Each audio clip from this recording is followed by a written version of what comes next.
엄마. 너 어디야? 엄마, 뭐야 이 새끼야! 너 뭐야 이 새끼!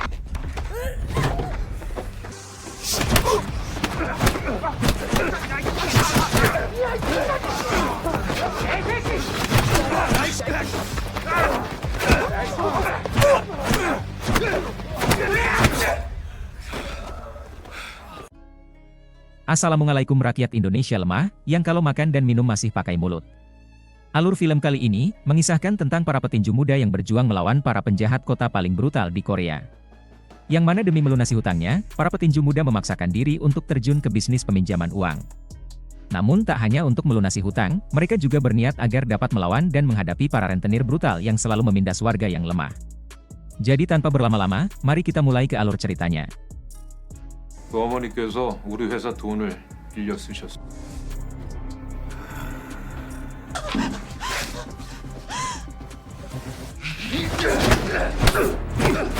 Raimu kenal aku ya orang sing ngomong sing ora-ora dancuk.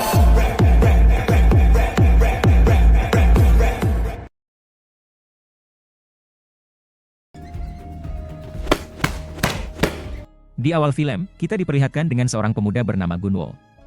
Diceritakan bahwa dia merupakan petinju baru yang hendak menantang sang juara bertahan di kotanya. Ia sangat serius dalam menghadapi pertandingan yang akan datang.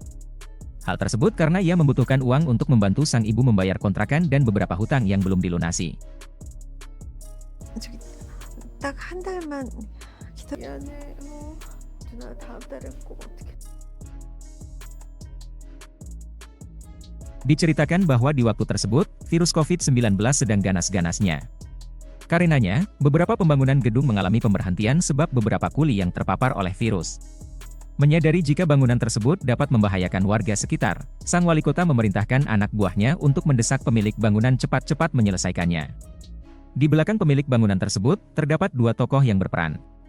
Yang mana sang direktur bernama Pak Hong. Sedang satu lagi merupakan seorang bankir yang mendanai pembangunan dari Pak Hong. Diceritakan bahwa mereka kekurangan uang sebesar 100 miliar untuk penerusan pembangunan. Sang anak buah dari wali kota yang mengetahui hal tersebut, ternyata sudah memanggil seorang rentenir untuk datang dan bergabung ke dalam rapat. Sang rentenir bernama Pak Kim.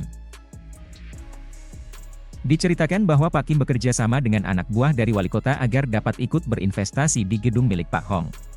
Pak Hong beserta sang bankir yang menyadari jika mereka membutuhkan tambahan uang, akhirnya menerima Pak Kim untuk berinvestasi. Namun Pak Kim tidak berinvestasi begitu saja, ia meminta beberapa syarat kepada Pak Hong. 저희 회장님을 찾아오셔서 도움을 요청하시. 조건은요? 저도 카지노 하나 여는 게 꿈입니다. 작은 카지노 하나를 만들어 주십시오.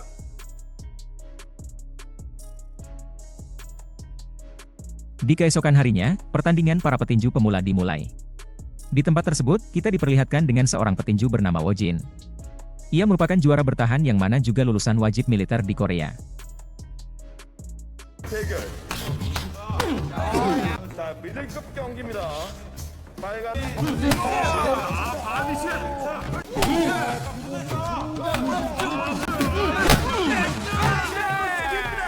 Di pertarungan selanjutnya, kita diperlihatkan dengan Gunwo yang juga mencoba untuk sampai ke babak final. Diceritakan bahwa Gunwo memiliki pukulan yang amat kuat. Yang mana satu pukulan, membuat para musuhnya keteteran.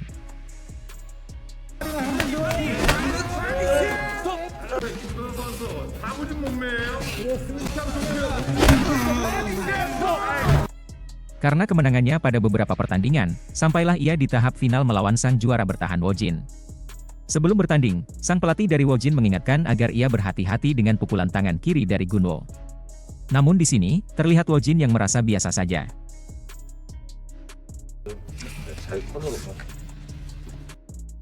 Di awal-awal terlihat Wojin yang lebih mendominasi pertarungan. Namun itu semua hanya kelihatannya saja. Karena di sini Gunwo hanya sedang menunggu waktu yang tepat untuk mendaratkan pukulan mematikannya.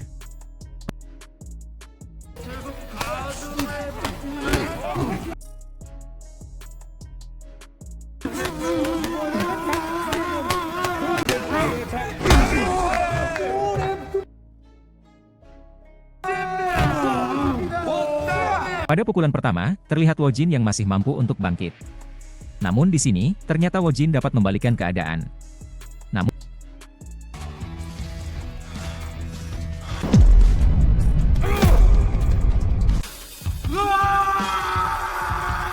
Namun tidak, itu hanya angan-angan dari Wojin belaka.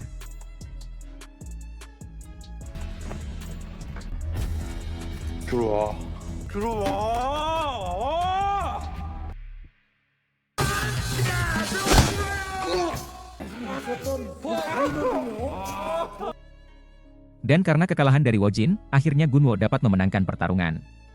Kekalahan Wojin membuat pelatihnya sedikit kecewa. 나 간다. 얘가 고생했는데 밥은 먹여야 될 거 아니야.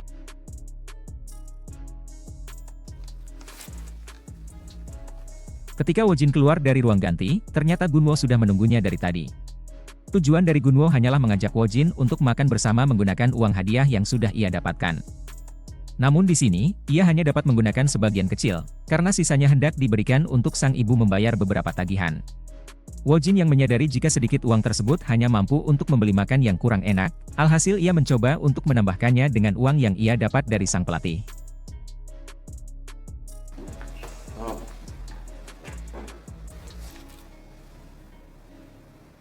Sambil melihat mereka makan, di sini saya akan menjelaskan latar belakang dari mereka berdua.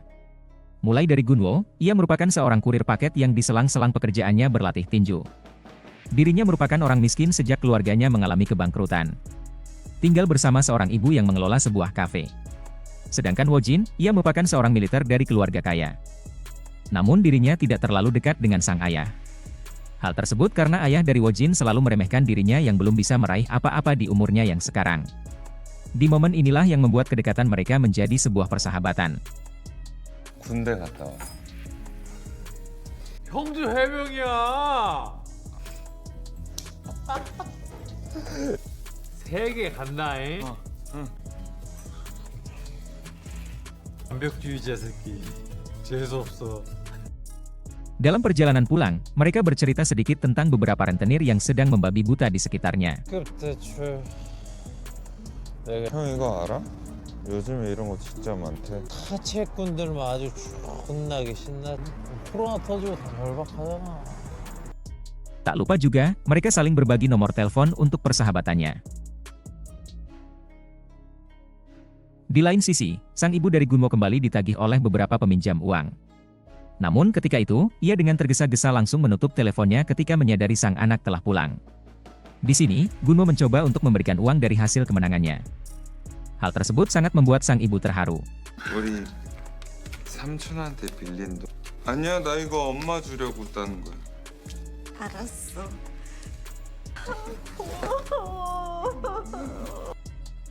Di lain sisi, kita diperlihatkan dengan Pak Kim yang mana seorang rentenir bengis. Dirinya mencoba untuk menemui anak buahnya perihal bisnisnya membuat sengsara para rakyat miskin. 전원이 은행 아니면 제2금융권의 채무가 있었습니다. 이번 주까지는 안 되니? 예. Di pagi harinya, beberapa anak buah dari Pak Kim mencoba untuk beraksi. Yang mana mereka menghampiri setiap toko yang dirasa sedang bersusah payah untuk membayar sewa gedung dan lainnya. Mereka mengatakan kepada para pemilik toko jika perusahaannya merupakan unggulan dari pemerintah. Para pemilik toko yang mendengar jika bunganya terasa kecil, mereka dengan cepat langsung menyetujuinya. Mereka tidak membaca surat perjanjian langsung yang tertera di formulir. Yang mana isi dari surat tersebut, setiap peminjam harus menyetorkan uang muka dalam waktu 1 kali 24 jam. Di lain sisi ketika Gunwo hendak kembali berlatih, dirinya menyadari jika tempatnya ditutup. Di sini sang pelatih mengatakan jika salah satu anggota sedang terindikasi COVID-19. Sang pelatih menyuruh Gunwo untuk beristirahat dulu dalam beberapa minggu. Gunwo yang merasa bosan jika hanya diam di rumah, dirinya mencoba untuk bertemu dengan Wojin. 형 뭐해? 잔다고. 놀자. 응?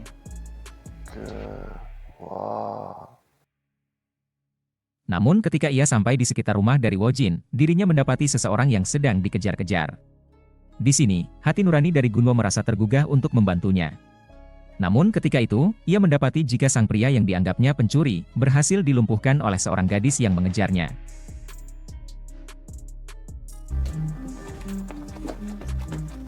Belum tahu pasti tentang masalah yang terjadi, alhasil Gunwo memutuskan untuk mengejar gadis tersebut.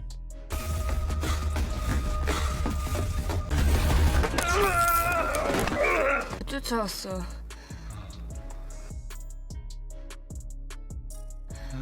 모르면 나대지 마. 도와주려고.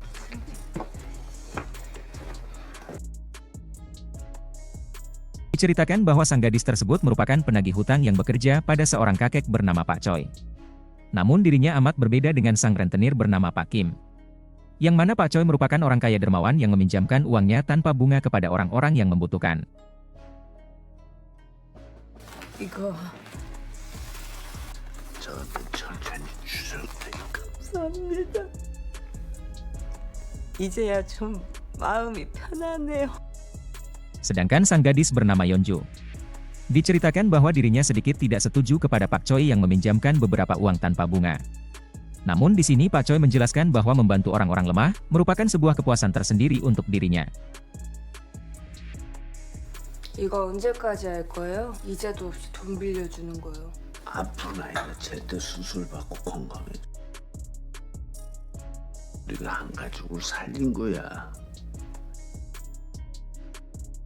이 세상에서 제일 값진 이자야. Pak Choi yang menyadari jika pekerjaan dari Yeonju sedikit berbahaya, alhasil dia mencoba untuk menghubungi agen pencari tenaga kerja bernama Pak Moon. Dirinya meminta untuk dicarikan pengawal untuk Yeonju. 말씀하십시오. 부탁 하나 하려고 사람 좀 찾아. 예 사장님 그 경호에 능하고 그래 부탁 좀 할게. Di lain sisi, kita diperlihatkan dengan persahabatan Gunwo dan Wojin yang semakin erat. Di sini diceritakan bahwa Wojin pernah menjadi seorang guru olahraga di sebuah sekolah. Namun kini ia menganggur karena sekolah yang telah ditutup. Tak hanya itu, Wojin juga bercerita bahwa dirinya juga pernah bekerja kepada salah satu rentenir yang berada di sekitarnya. 아는 누나네 유치원에서 꼬맹이들 운동 가. 형 얘기할 때 안 끊잖아. 유치원 자체가 닫았으니까 나 안 가. Di lain sisi, kita diperlihatkan dengan sang rentenir Pak Kim yang sedang berpesta dengan beberapa anak buahnya. Di tempat tersebut pula, kita diperlihatkan dengan algojo andalan dari Pak Kim yang bernama Beom. Ia merupakan seseorang yang amat kuat yang biasa dijadikan andalan oleh Pak Kim untuk menagih hutang kepada beberapa orang lemah.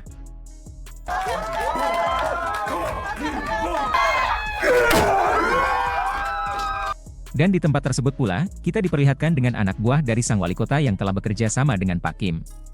Di saat itu, sang anak buah mendapatkan sebuah panggilan telepon dari sang wali kota.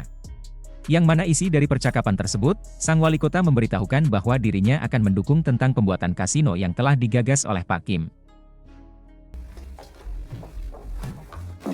그렇게 전하겠습니다. 네, 알겠습니다. 밀어주시겠답니다. Ketika anak buah dari wali kota telah pulang, mereka menyusun rencana untuk menghancurkan beberapa tempat yang telat membayar uang muka. Mereka mencoba untuk membawa beberapa anak buah untuk mengintimidasi sang pemilik tempat. 이번 주 금요일이면 다들 이자가 2천 이상 쌓입니다. 대표님 5명이면 떡 칠 것 같은데 어디부터 칠래? Dan ketika mereka telah sampai, ternyata sasaran utamanya ialah sebuah kafe yang mana merupakan milik dari Ibu Gunwo. 왜 약속을 안 지키세요? 네? 돈이 낮춰드리는 대신 24시간 안에 낸다고 계약서했어요. 출 연장 수수료로. Di sini sang ibu yang sangat kaget dengan penjelasan dari anak buah Pak Kim, langsung menghubungi Gunwo untuk segera pulang.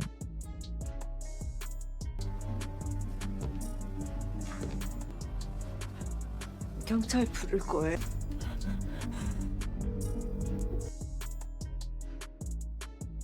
이상한 사람들이 와가지고. 너 어디야? Gunwo yang menyadari jika ibunya sedang tidak baik-baik saja, ia langsung dengan cepat berlari.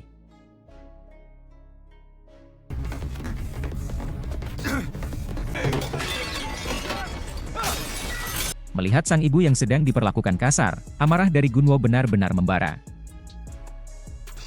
가라고 새끼야. Di sini Gunwo mencoba kemampuan bertarungnya dengan solo sekuat melawan sang anak buah dari rentenir.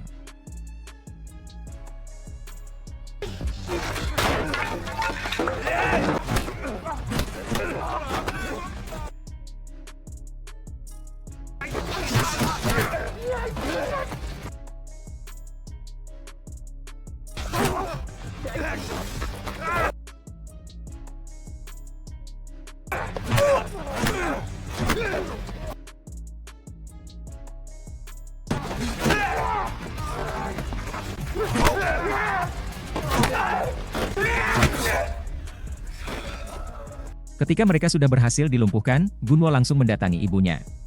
Ketika Gunwo sedang meminta penjelasan kepada sang anak buah berkacamata, tiba-tiba Pak Kim datang bersama Algojo-nya.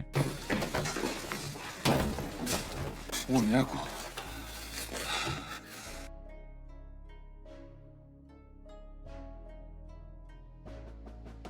Awalnya Pak Kim menjelaskan tentang sang ibu dari Gunwo yang belum membayar hutang kepadanya. Namun setelah itu, Pak Kim mencoba menarungkan sang Algojo dengan Gunwo. 엄마.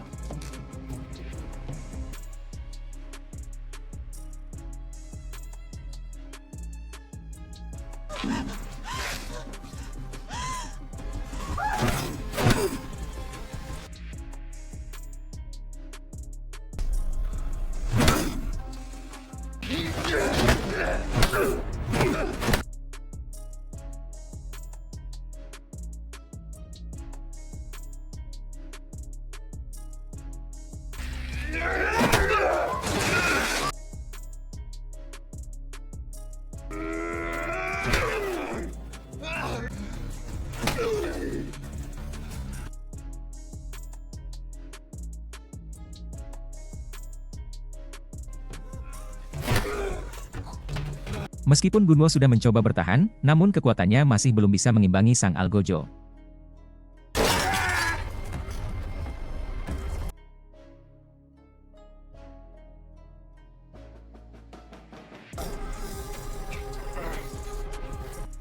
Ketika Gunwo sudah tak berdaya, Pak Kim mencoba untuk merekrutnya bekerja di dalam bisnisnya. Namun melihat penolakan yang Gunwo berikan, Pak Kim merasa direndahkan. Alhasil, dia mencoba memberi Gunwo pelajaran dengan merusak wajahnya.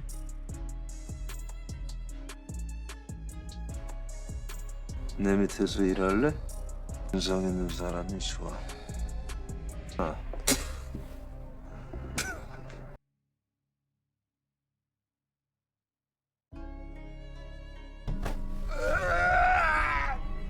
Episode 1 nampaknya cukup sampai di sini.